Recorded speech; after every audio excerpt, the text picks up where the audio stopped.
Now the latest from ITV News Meridian with Fred Dinage and Sangeeta Barbara.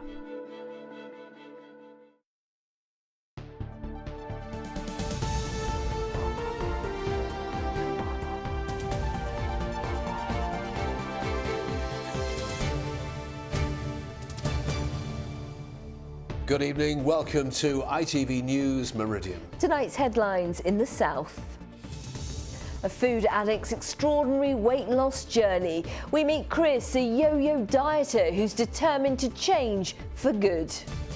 Uneasy rider, a motorcyclist's hands-off approach to riding on a motorway. What do the police think? He's dead, it's official. But will today's High Court ruling end 41 years of speculation about Lord Lucan? And Scrap Heap Challenge, the race to save Princess Anne and Princess Margaret, the world's largest hovercrafts.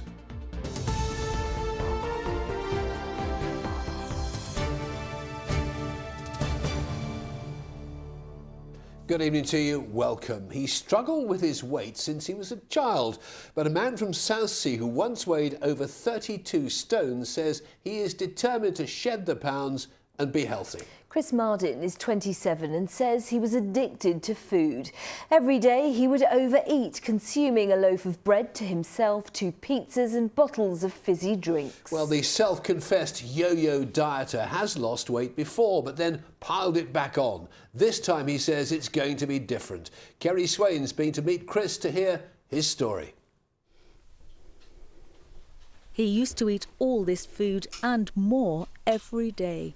At his heaviest, Chris Meridian weighed 32 stone 10 pounds. He couldn't walk more than 200 yards. I would eat until I felt sick a lot, which this would be every hour. That would be 1 hour, that would be the next hour. That would be like dinner time, and then sometimes in the evenings towards midnight I get a takeaway as well. So sometimes it'd be a little bit more than this. So it's shocking to look at. Were you hungry or were you eating for another reason? I'm very much an all or nothing person, and yes, I'll be hungry in the mornings, but I'll be eating for another reason, would be either comforting myself or because I know I can do so much better in life and I'm so annoyed at myself, it's sort of self-inflicting myself. It's almost like a way of self-harm is by eating. It's definitely masking the problems I had. Chris and fiancée Mary spent nearly £900 in 1 year on takeaway food. Then in January 2014, he began dieting, taking fat-burning pills, exercising obsessively in the gym, eating just 1,600 calories a day. He lost 14 stone in 9 months. Where it started to go wrong was when I just couldn't maintain the weight I was getting to. The products quite possibly could have been a big impact on this, where if I went on a holiday, for example, I put on 30 pounds in 5 days. And for about 2 or 3 months, I just kept going up and down. Then it started to climb back on, and eventually I just gave up. The fight in my head, I just gave up and went back to this. Chris is now 29 stone, determined to lose weight slowly and sensibly. Supported this time by experts in obesity at Queen Alexandra Hospital in Portsmouth. We're looking psychologically with Chris because that's important. Understanding how you eat, why you eat, where you eat even is important. I don't want to be a prisoner in my own body. You feel second class. I know I'm going to change. There's nothing that's going to stop me doing it. So I'm showing myself to the world as I am because I know I'm going to be different. His dream after successfully slimming is a career in health and fitness, helping others struggling to control their eating. Kerry Swain, ITV News. All the best to Chris, and lots of you have been sending your messages of support to Chris on our Facebook page. Absolutely. Simon Masters writes, we've been lied to for far too many years. Low fat this, low fat that, and all along the enemy is sugar. Respect to this brave man for discussing this issue. Amanda Avery Elvers says, well done, as your weight goes down, your self-esteem goes up. And Rachel Collins writes, so much respect for this man, great achievement, well done. Thanks to everyone who got in touch. And remember, you can hear Chris's full interview on our website. Just go to itv.com/Meridian. In other news, a man's appeared in court charged with 20 sex attacks on women and girls. 12 have all been carried out in Southampton in the past 2 weeks. Daniel Randall Coles, who's 25 and lives in Millbrook Road West, was remanded in custody and will appear in court on March the 4th. Southampton's Fawley Power Station has been sold for £25 million to a London-based development company. The 300-acre area on the western side of Southampton Water will be flattened and 1,000 homes and a marina built. The power station closed 3 years ago. A burst water main shut a road in Chandler's Ford this morning. School Lane flooded, causing hour-long delays for drivers during the rush hour. Southern Water have now fixed the problem. 41 years ago, he went missing and he hasn't been seen since. But today, Lord Lucan has officially been declared dead by a judge at the High Court. Well, the peer disappeared after the nanny to his 3 children was found murdered. Lord Lucan, the chief suspect. A blood-soaked car was later discovered at Newhaven in Sussex. Since then, some have speculated he killed himself. Others say he was helped to escape. Today's ruling means there's now a new Lord Lucan. As Andy Dickinson explains, his report does contain flash photography. George Bingham arrives at the High Court today in the hope of having his father, the infamous Lord Lucan, declared dead. According to new laws, he can then inherit his father's title as 8th Earl, something he's sought, he's said, for closure. The court this morning declared Richard John Bingham, my father, known to most people as Lord Lucan, as to be dead for all legal purposes from 1981. Richard John Bingham, the 7th Earl, vanished after the nanny to his 3 children, Sandra Rivet, was found murdered at his family home in London's Belgravia on November the 7th, 1974. Lord Bingham's mother, Lady Lucan, was also attacked, badly beaten before she escaped, raising the alarm at a local pub. After the murder, Lucan fled to a friend's home in Uckfield in Sussex before his car was found, abandoned and soaked in blood, here in Newhaven. At first, police believed he'd caught a boat fleeing abroad, others that he'd committed suicide. An inquest jury named him the killer a year later, but his body has never been found, with sightings as far afield as Australia, New Zealand, India and South Africa. Today, however, he was declared dead for the 2nd time in 17 years and a death certificate for his family finally granted. Our family has no idea how our own father, or my father, met his own end, whether he did so at his own hand or the hand of others on that fateful evening. It's a mystery, and it may well remain that way forever. Sandra Rivet's son, Neil Berryman, also attended court. He still hopes to solve the mystery of his mother's death within, he says, the next 14 months. However, he withdrew any objection to today's proceedings. There is no getting away from the fact that whatever happened that night, Lucan is guilty of something in my eyes. So please remember the forgotten victims here. Truth will prevail. The 7th Earl of Lucan agreed dead. The questions regarding his disappearance and the death of Sandra Rivet enduring and unanswered. Andy Dickinson, ITV News. A father who successfully challenged a fine he was given for taking his daughter on holiday in term time has been fined over another trip. John Platt went to the High Court after being fined by Isle of Wight Council last year. He says legislation was brought in to deal with persistent truancy and not to criminalise parents who want to take their children away when they can afford it. Public meetings being held so that people can have their say on the future of Dorchester Prison. It was closed 3 years ago. Developers want to build homes and commercial units there. Sussex astronaut Major Tim Peake could be given the freedom of the city of Chichester. Councillors will consider the request at a meeting tonight after he was nominated for being an exceptional role model. Tim is a month and a half into his 6-month stay on the International Space Station. You're watching ITV News here in the Meridian region. Thanks for choosing us. Coming up. How a lost bet left this woman with a giant tattoo, but who's the famous face it's supposed to be? Well, for more on all of our stories, do head to itv.com/Meridian. Any views or news, do please call us. 0808 10 10 095 is the number to ring. Or you can get in touch via Facebook, or why not send us a tweet at ITV Meridian.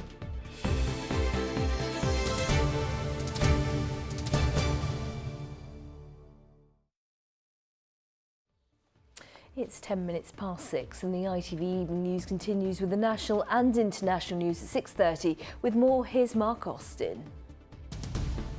Anti-EU campaigners claim 5 cabinet ministers are set to join the fight to leave the European Union. The Prime Minister has been making an impassioned plea to MPs to support the deal. He says real progress has been made. More than 40 years after he vanished, a death certificate is issued for Lord Lucan, who disappeared after his nanny was murdered. And the all-amputee rowing team set to become the first to row across the Atlantic Ocean. Join Mary Nightingale and me at 6:30. In other news, a motorcyclist has been filmed driving down the M27 for over 2 miles and not holding the handlebars. The rider, who was captured on another driver's dashboard cam, can be seen waving his arms around as if he's drumming or dancing. Police say they will be tracking the person down. It left other motorists on the road shocked and angry. Archaeologists have revealed that more women than men were buried at Stonehenge. The research by the British Archaeology magazine is based on excavations since 2008. Up until now, most books or TV shows about the site have rarely featured women. A 21-year-old student from Reading has honoured a strange bet she made while on a night out with friends. Amber May Ellis said she would get a tattoo of the homeless EastEnders character Ian Beale if she lost. True to her word, she did it. She says she thinks the character is great. Amber now wants one of ITV's Judge Rinder.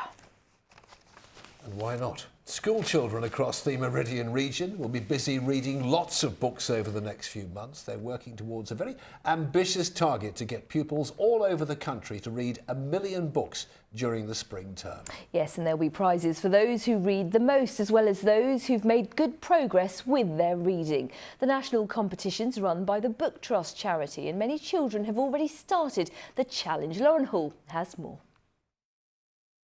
I'm reading Diary of a Wimpy Kid Dog Days by Jeff Kinney. I'm reading Daisy and the Trouble with Life. It's by Cass Gray. I'm reading Know It All. I'm reading Ruby Redford, Feel the Fear by Lauren Child. And I'm reading New Moon by Stephanie Meyer. It's fair to say these Year 5 pupils love reading, which is just as well because this term they'll be doing quite a lot of it. These pupils are joining forces with schools up and down the country. They're taking part in a national reading competition, which aims to get children to read 1 million books over the next few months. That's a lot of books, but this lot are confident they can read more than their fair share. Their teacher says it's benefiting the whole class. They do really enjoy reading. I mean, as with any class, you've always got some reluctant readers, but we found something like this has been really good for actually engaging them and beginning to give them that little hook into reading. Ooh, said my friend Beanie, tea.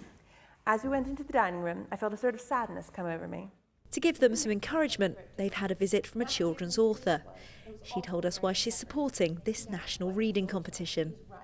I think it's going to encourage kids who haven't really read before to pick up a book and to start. And I think it's going to make kids who are already interested in reading really take off and fly.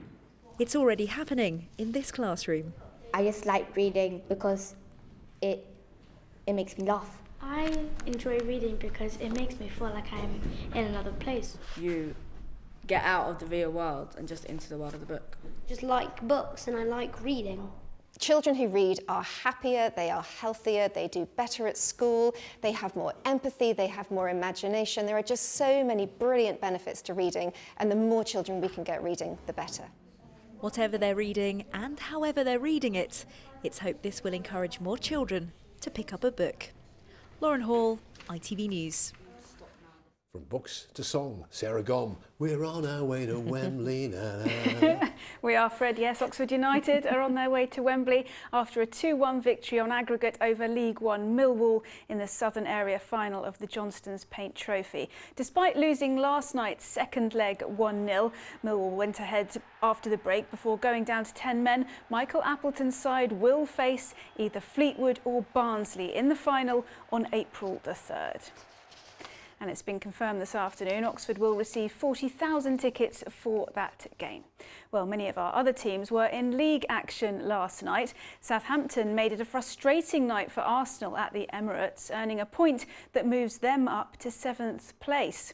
And Bournemouth's win at Crystal Palace moved them up to 15th, 7 points off the relegation zone.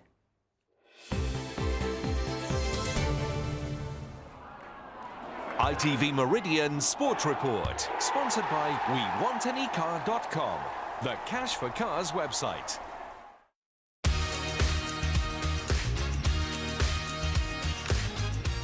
Although Eddie Howe's side looked the more likely to take the lead at Selhurst Park, it was Palace who went ahead when Scott Dan sent home Wilfried Zaha's cross. Theirs was only a 5-minute lead though, as Saturday's FA Cup hero Mark Pugh drew the sides level.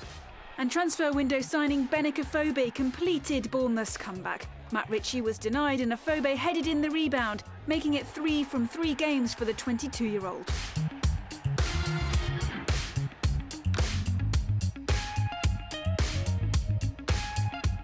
Just as Arsenal needed Sanchez and Ozil to work their magic at the Emirates last night, Saints needed keeper Fraser Forster to work his, and he didn't disappoint. It was a performance worthy of man of the match accolades. Olivier Giroud and Theo Walcott were among those denied, the latter twice in quick succession. And on the rare occasion Forster needed a bit of help, James Ward-Prowse was on hand to assist.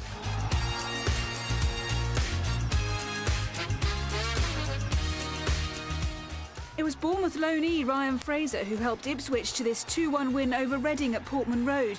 He sent the hosts ahead after the break, but when Hal Robson-Kanu was brought down, Gareth McCleary levelled from the spot. On 89 minutes though, former Cherries favourite Brett Pittman struck the winner.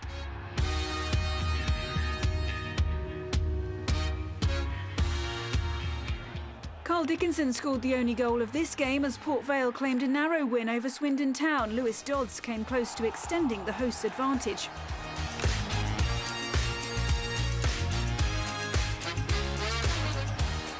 Unknowingly a sign of things to come, Morecambe keeper Barry Roach came close to giving his side a very early lead over Portsmouth. Ryan Fulton at full stretch to keep his effort out.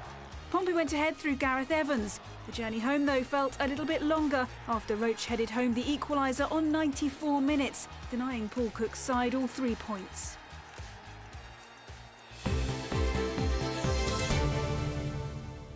Yes, gutted, I think, one of the words Fred used about that result earlier today.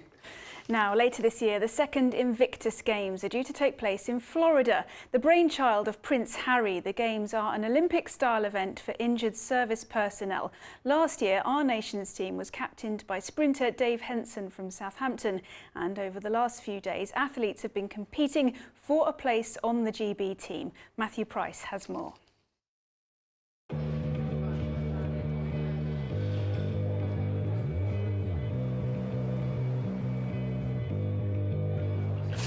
They've been tested and challenged in combat, but still give everything they've got.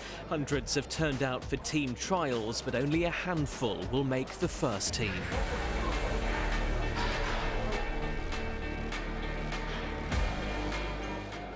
"15 nations have been invited to take part in the Games, which will be held in Florida this May. Corporal Caroline Duffley is representing the Southeast and has her work cut out. Powerlifting, throwing, wheelchair rugby, wheelchair basketball and sit volleyball. This is for us to go, do you know what? We're still made of steel. It doesn't matter what you do to us, it doesn't matter if you blow us up, it doesn't matter if you knock us over with a car. We can still come back and we can still put on a show. Maybe even better, because, you know, look at London, how many medals we pulled from London. So definitely, yeah. Run. This is the second time the Invictus Games will take place, an event aimed at improving the well-being of so many men and women who've suffered life-changing injuries. There's an old sort of cliche that sport is medicine, and that's never been more true than in the Invictus Games example. and that presents itself as being helping individuals become more physically fit, more mobile, so they can play sport with their kids. It's just under 100 days until the opening ceremony, a tournament which wouldn't be possible if it wasn't for the event's patron. Prince Harry is a bloke who's been involved with the sporting movement for military personnel for a while, a little bit before the Invictus Games. But in terms of the way he can nurture talent and inspire people to think more about the positive than the negative is just wonderful to see. Invictus translates to unconquered, and for these military personnel, nothing is more true. Matt Price, ITV News. Yes, no doubt the event will be as well supported in America as it was over here. And they deserve it, Sarah. Thanks very much indeed. Thank you. Now, like Concorde and the QE2, the hovercraft was a symbol of British invention and became a revolutionary form of transport. Hovercraft carried millions of passengers and cars across the Channel until they were axed in 2000. Well, now thousands have joined a campaign in Hampshire to save the largest hovercraft in the world from being broken up and sold for scrap, as Nashri Nissa explains. Welcome to the age of the super hovercraft, and to Dover, where the world's first car passenger service by this type of craft has been launched. So the 165-tonner gently hovered out into the harbour towards the world's busiest shipping lane. Destination, Boulogne. This is the Princess Margaret, making her maiden voyage in 1968. The hovercraft soon became a popular and fast way to travel to the continent. The great machine, designed to carry 254 passengers and 30 cars, is only the start of the hovercraft age. But the cross-channel hovercraft age came to an end in 2000, when duty-free was abolished and competition from a new generation of catamarans led to the closure of the route. The Princess Margaret and the Princess Anne, which were built on the Isle of Wight, ended up as exhibits at the Hovercraft Museum at Lyon-le-Solent. They've been here for 15 years. In the last week, there's suddenly been pressure to get these hovercraft removed from site. We thought we had a home here, and we still hope we have a home here. The whole site has been developed as an economic enterprise zone with building and housing. The owner of the land where the hovercraft are kept says the site has planning consent in place for a large employment space, which has the potential to bring hundreds of jobs to the local area. It also says it's taking its responsibility for national heritage seriously and is trying to find a solution for the hovercraft. The hovercraft industry here on the south coast is worth £30 million a year, so we should be proud of our heritage, showing it off in a museum and selling more of these great hovercraft around the world. The £1.75 million vessel can carry up to 800 passengers or 250 people and 30 cars. The museum has submitted a proposal to save the Princess Anne, which is in better condition than the slightly older Princess Margaret. It says more than 15,000 people have joined its campaign to save these icons of British history. Nashri Nissa, ITV News. Simon's with us now. Simon, you've got some fun and games. Well, a higher-lower game that we like to play at the turn of the month, because it's February now, of course. Do you want to look back at January? Yes, please. OK, let's have a look at the Met Office stats for the weather for January. Lovely picture from John Cuthbert that sort of sums up the temperature. A wintry-looking spring daisy there.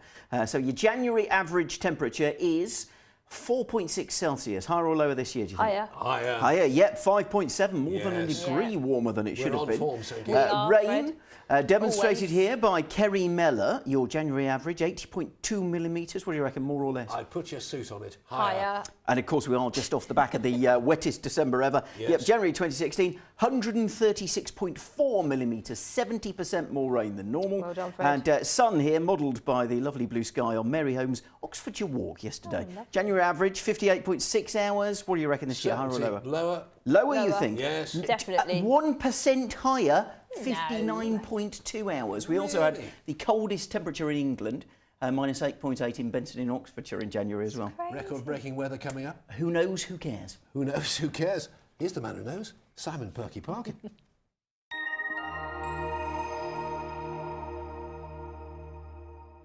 That's us driving on, us driving off in France, and us outside a chateau. Driving to Europe. Eurotunnel Shuttle sponsors ITV Meridian weather.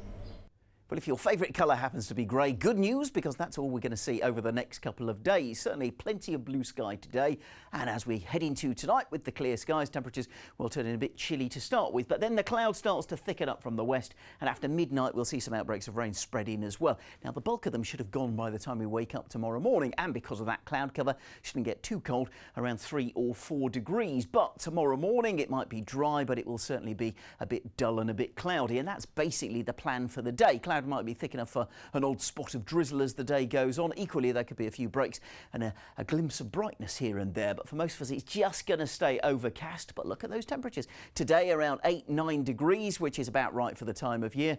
As for tomorrow, we're looking at highs of 11 or 12. That's 54 in Fahrenheit, and with less wind should actually feel that bit more pleasant too. As for your high tide times, you can see in Portsmouth around 5 to 7 in the morning, then 25 to 8 in the evening, and then Friday another similar sort of day, but it looks as though there's more chance of some drizzle around. Eurotunnel Shuttle sponsors ITV Meridian weather.